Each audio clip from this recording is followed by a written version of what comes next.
జోగులాంబ ఆలయ ఈవో పురేందర్ ప్రధాన అర్చకుడు ఆనంద్ శర్మల అవినీతిపై సమగ్ర విచారణ జరపాలని డిమాండ్ చేస్తూ హిందూ ధార్మిక సంఘాల ఆధ్వర్యంలో తెలంగాణ ప్రభుత్వం దేవాదాయ శాఖ కార్యాలయం ముందు పెద్ద ఎత్తున నిరసన చేపట్టారు. ఈ సందర్భంగా కొత్తకోట ఆశ్రమ అర్చకుడు శివానంద స్వామి మాట్లాడుతూ శక్తిపీఠాలలో ఓ శక్తిపీఠమైన ఆలంపూర్ జోగులాంబ ఆలయ పవిత్రతను కాపాడాలని అన్నారు. ఆలయ ప్రధాన అర్చకుడిగా చెప్పుకుంటూ తిరుగుతున్న ఆనంద్ శర్మ అసలు అర్చకుడే కాదని తాను డిగ్రీ జర్నలిజం చేశానని వారు విమర్శించారు. గత 3 నెలలుగా ఈ వివాదం కొనసాగుతున్న దేవాదాయ శాఖ ఉన్నతాధికారులు ఆలయ ఈవో చూసి చూడనట్టుగా వ్యవహరిస్తున్నారని పట్టించుకోవట్లేదని వారు మండిపడ్డారు.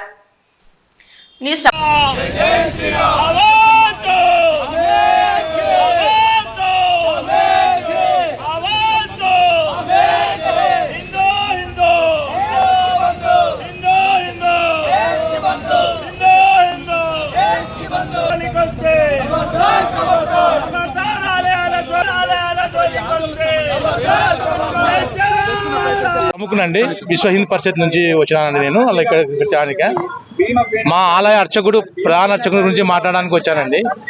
మా ఆలయాల్లో ఇంతవరకు ఇన్ని ఆరోపణలు వస్తున్నా, ఇన్ని మీడియాలు వస్తున్నా ప్రభుత్వం స్పందించడం లేదండి. ప్రధాన అర్చకుడు ఇదే విషయమై 2018లో వాసు అనే ఒక మంగళ వాయిద్యకారిని అనే నాయ బ్రాహ్మణ్ని 3 టికెట్లు అమ్ముకున్నానని చెప్పి, స్పర్శ దర్శనం 3 టికెట్లు అమ్ముకోనని చెప్పి 30 రూపాయల టికెట్ అమ్ముకోని చెప్పి 3 నెలలు సస్పెండ్ చేసి తర్వాత ఒక ఇంక్రిమెంట్ కట్ చేసినారండి. 3 నెలల తర్వాత మళ్ళీ ఎక్కించుకున్నారు. ఈ అర్చకుడు ఇన్ని తప్పులు చేస్తున్నా, ఇన్ని మీడియాలో వచ్చి మాట్లాడుతున్నా ఈ అర్చకుడి మీద ఎందుకు చర్య తీసుకోవడం లేదు? చిన్న తప్పులకు సస్పెండ్ చేస్తున్నారు, శోకాంజోడి ఇస్తున్నారు, నానాగా చేస్తున్నారు, ఇబ్బందులు పెడుతున్నారు. కానీ ఈ విషయం మటుకు ఎందుకు మీరు చర్య తీసుకోవడం లేదు అని నేను ఎండోమెంట్ కమిషనర్ గారికి అడుగుతున్నాను. దీని గురించి ఆయన దేవాలయంలో 52 మంది సిబ్బంది ఉన్నారండి. ప్రతి ఒక్క సిబ్బందిని నా ఎమ్మడి సంపత్ కుమార్, నా ఎమ్మడి తిరుపతి రెడ్డి గారు ఉన్నారని చెప్పి బెదవడిచ్చి వాళ్ళని లోపరుచుకొని సాక్ష్యాలు బయటకు రాకుండా చేస్తున్నారండి. వాళ్ళు చేసే తప్పుడు పనుల సాక్ష్యాలని. ఎవరైనా కానీ 3 నెలల నుంచి కేసు జరుగుతుంది, చిన్న తప్పు చేసిన సస్పెండ్ చేసి పాడేస్తారు. వేరే రాష్ట్రంలో కేసు జరుగుతుందని చెప్పి ఈ రోజు మీడియా ముఖంగా నిన్న చైర్మన్ గారు వివరించినారు. ఏమని ఇచ్చినారంటే వేరే రాష్ట్రంలో కేసు జరిగింది కదా, ఈ రాష్ట్రంలో ఎందుకని? వేరే రాష్ట్రంలో మర్డర్ చేసి వచ్చి ఈ దేవాలయంలో పూజ చేసి మనకి మినహాయింపండి? చెప్పండి. మీరు తప్పు చేసిన వాడు ఎక్కడైనా సరే తప్పు చేయడమే చట్టం అనేది ఎవరికైనా ఒకటే. దేవాలయంలో పూజ చేయకుండా 20 రోజులు బయటకు పంపించి ఆయన కాపాడి ఇప్పుడు బెయిల్ మీద బయటకు వచ్చిన తర్వాత ఇప్పుడు కూడా సస్పెండ్ చేయకుండా తిరుగుతున్నాడు. ఇదే పెత్తనం జరుగుతుంది. దేవాలయం చాలా అల్లకొల్లల పరిస్థితిలో ఉంది. దయచేసి వినండి. మీరు అతను ఎందుకు సస్పెండ్ చేయడం లేదు నాకు అర్థం అయితే లేదు. దేవాలయంలో చాలా అవినీతి జరుగుతుంది. మీరు ఎందుకు సస్పెండ్ చేయడం లేదు నాకు అర్థం కావట్లేదు. దయచేసి అతన్ని మీద చర్య తీసుకోవాలని దేవాదాయ శాఖ కమిషనర్ గారికి మరియు కాంగ్రెస్ పార్టీ మా తాలూకా ఇన్ఛార్జ్ అయిన సంపత్ కుమార్ గారికి మరియు తిరుపతి రెడ్డి గారికి విన్నవించుకుంటున్నామండి. దయచేసి మా దేవాలయ ప్రతిష్టను కాపాడండి. జోగులాంబ తెలంగాణ రాష్ట్రంలో కొలువైన ఏకైక శక్తిపీఠము జోగులాంబ క్షేత్రము. అటువంటి జోగులాంబ క్షేత్రము నేడు వివాదాస్పదంగా మారి తెలంగాణ రాష్ట్రంలో అసలు జోగులాంబ క్షేత్రము ఉన్నదా అనేటువంటి దుస్థితికి వెళ్ళటం జరిగింది. మరి ఈ యొక్క వివాదానికి ముఖ్య కారణం ఎవరు అంటే ఆలయాన్ని రక్షించేవారే భక్షించేవారిగా మారారు. లోకా సమస్త సుఖినో భవంతు అంటూ ఆశీర్వదించే అర్చకుడే అలంపూర్ అంత నాదే అన్నట్టుగా మారిపోయి తన యొక్క ఆధిపత్య పోరును క్షేత్రంలో చూపించడం అనేది చాలా బాధాకరము. మరి ఈ యొక్క ప్రధాన అర్చకులు ఆనంద్ శర్మ గారు కేవలం ఒక అర్చకుడిగా కాకుండా తన యొక్క భార్య పేరు మీద రిపోర్టర్గా తీసుకొని ఆయన చేతిలో పెన్ను పేపర్ ఉందని చెప్పేసి ఇష్టరాజ్యంగా ఎన్నోసార్లు ఆలయం గురించి, ఆలయ పరువు మంట కలిపేలా ఎన్నో వార్తలు వ్రాసారు. గతంలో వ్రాసారు ఆలయంలో అపరిచితులు అని చెప్పేసి. మేము అడుగుతా ఉన్నాము, ఆలయంలో అపరిచితులు ఎందుకు ఉంటారండి? మరి ఆలయంలో అపరిచితులు ఉంటే ఆలయ పాలక మండలి ఏం పని చేస్తూ ఉంది? ఆలయంలో ఉన్నటువంటి ఈవో ఏం పని చేస్తుంది? రాష్ట్రంలో ఉన్నటువంటి దేవాదాయ శాఖ ఏం పని చేస్తూ ఉంది అని అడుగుతా ఉన్నాము. అలంపూర్ జోగులాంబ క్షేత్రము అంటేనే సాధనకు నిలయము.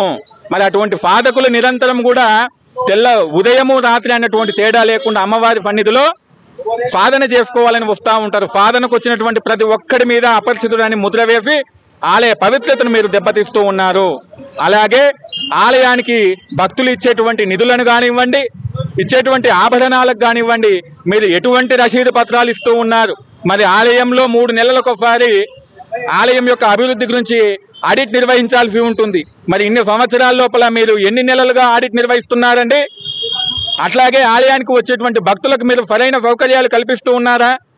ఆలయము పెన్ను పేపర్ ఉందని చెప్పేసి మీరు ఇష్టరాజ్యంగా ఇచ్చేస్తా ఉన్నారు. ఆలయంలో పనిచేసేటువంటి ఉద్యోగుల్లో కొందరు ఉద్యోగానికి రాకపోయినా కూడా ప్రెజెంట్ వేసుకొని ఆలయం యొక్క నిధులను తింటూ ఉన్నారు కదా. మరి ఆలయం మీద మీకు ఏమాత్రం చిత్తశుద్ధి ఉన్నా కూడా ఆలయము గౌరవాన్ని కాపాడాలి. మరి రాష్ట్రంలో చాలా దేవాలయాలు ఉన్నాయి, ఆలయాల్లో ప్రధాన అర్చకులు ఉన్నారు, వారు కూడా మీలాగే వ్యవహారశైలిగా ఉన్నారా? రాష్ట్రంలో ఎక్కడ సీఎం గారి సభలు జరిగితే అక్కడ ఎగేసుకొని పోతా ఉంటారు. అలంపూరుకు ఒక మహిమాన్వితమైన క్షేత్రంగా పేరు ఉంది. మీరు ఎక్కడికి పడితే అక్కడికి వెళ్ళి ఈ విధంగా చేయటం వల్ల క్షేత్రం యొక్క పవిత్రత దెబ్బతింటా ఉంది. మరి గతంలో ఎమ్మెల్యే విజయుడు గారి యొక్క వివాదం లోపల మీరు చేరుకున్నారు. ఆ యొక్క కూరుకొని దాదాపు స్టేషన్ల చుట్టూ తిరిగారు. తిరిగిన ప్రతి స్టేషన్కి ఎక్కడి నుంచి వచ్చారంటే ఆలంపూర్ జోగులాంబ ప్రధాన అర్చకుడు అంటున్నారు. మీకు ఎవరిచ్చారండి ప్రధాన అర్చకుడు అని చెప్పేసి? మీరు చదివిన చదివేమిటి అని మేము ఈ రోజు అడుగుతా ఉన్నాము మీడియా ముఖంగా. మీరు చదివింది జర్నలిజము, చేసేది ప్రధాన అర్చకుడు అంటారు. జర్నలిజానికి చేసేటువంటి పూజకి ఏమైనా సంబంధం ఉందా? ఆషామాష అనుకుంటున్నారు. అలంపూర్ జోగులాంబ ఆలయం అంటే నియమ నిష్టలతో పూజలు జరగాలి. అటువంటి ఆలయం లోపల మనకు వచ్చి రాని మంత్రంతో మీరు పూజలు చేస్తూ ఉన్నారు కాబట్టి రాష్ట్రంలో కూడా అభివృద్ధి లేకుండా పోయిందని చెప్పేసి మేము భావిస్తూ ఉన్నాము. ఇకనైనా అలంపూరు పవిత్రత దెబ్బతినకుండా ఉండాలి అంటే గనక, అలంపూరు క్షేత్రము దినదినము కూడా అభివృద్ధి చెందాలి అంటే గనక అమ్మవారికి సకాలంలో సరైన విధానంలో పూజలు నిర్వహించబడాలి. ఆ పూజలు నిర్వహించబడాలంటే ఆలయంలో ఉన్నటువంటి ఆగమానుసారంగా ప్రధాన అర్చకులను నియమింపజేయాల్సి ఉంటుంది. కాబట్టి వెంటనే రాష్ట్ర ప్రభుత్వము, దేవాదాయ శాఖ మంత్రి కొండ సురేఖ గారు స్పందించాలి. ఆలయం లోపల అర్చకులను నియమించాలి. అట్లాగే ముఖ్యంగా మేము ఈ యొక్క రాష్ట్ర ప్రభుత్వాన్ని వేడుతా ఉన్నాము. రాష్ట్రంలో ఉన్న ప్రతి దేవాలయంలో ఉన్నటువంటి ఆభరణాలు సురక్షితమా? ఆలయాలకు ఉన్నటువంటి భూములు సురక్షితమా? ఈ రోజు మేము చెబుతా ఉన్నాము, తెలంగాణ రాష్ట్రంలో ఒకనాటి తెలంగాణ ఆంధ్రప్రదేశ్ ఉమ్మడి రాష్ట్రంగా ఉన్నప్పుడు ధర్మ ప్రచార పరిషత్ అనేది ఉండేది.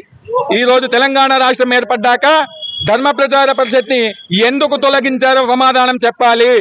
తక్షణమే రాష్ట్రం లోపల ధర్మ ప్రచార పరిషత్ని ఏర్పాటు చేయాలి. ఎప్పుడైతే ధర్మ ప్రచార అలంపూరు అభివృద్ధికి నిధులు కేటాయిస్తామని చెప్పేసి సమావేశం పెట్టారు.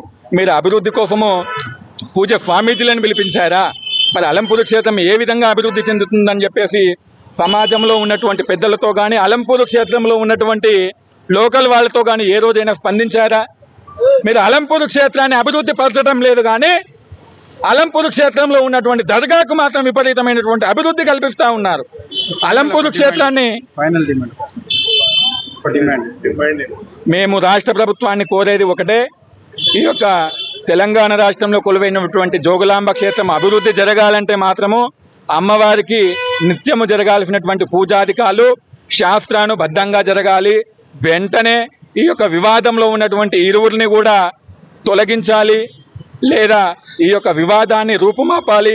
అలంపూరు వైభవం పెరిగేలా మహత్తరమైనటువంటి కార్యక్రమానికి శ్రీకారం చుట్టాలని మనవి చేస్తూ, వెంటనే తెలంగాణ రాష్ట్రము ఈ యొక్క దేవాదాయ శాఖ ప్రభుత్వము ధార్మిక పరిషత్ని వెంటనే అమలు చేయాలి.